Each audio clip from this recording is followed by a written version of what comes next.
Helicopter বিধ্বস্ত হয়ে ইরানের প্রেসিডেন্ট ইব্রাহিম রাইসি সহ ৯ জনের মৃত্যুর ঘটনায় প্রথমবারের মতো তদন্ত প্রতিবেদন প্রকাশ করেছে ইরানি সেনাবাহিনী।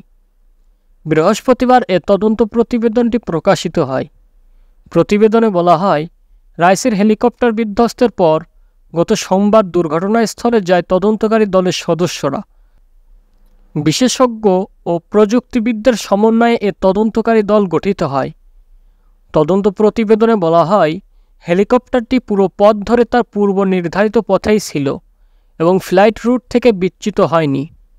দুর্ঘটনার ১.৫ মিনিট আগেই বিধ্বস্ত হওয়া হেলিকপ্টারের পাইলট প্রেসিডেন্টের বহরে থাকা অন্য ২ হেলিকপ্টারের পাইলটের সঙ্গে যোগাযোগ করেন। বিধ্বস্ত হওয়া হেলিকপ্টারে বুলেট বা অনুরূপ কোনো জিনিসের আঘাতের চিহ্ন পাওয়া যায়নি। হেলিকপ্টারটি বিধ্বস্ত হয় একটি পর্বতে, এরপরে সেটিতে আগুন ধরে যায়। ইরানের সামরিক বাহিনী জানিয়েছে, কুয়াশা এবং নিম্ন তাপমাত্রার কারণে উদ্ধার অভিযান ব্যর্থ হচ্ছিল। সোমবার স্থানীয় সময় ভোর ৫টায় ড্রোনের সহায়তায় বিধ্বস্ত হেলিকপ্টারের ঘটনার সঠিক শনাক্ত হওয়া যায়।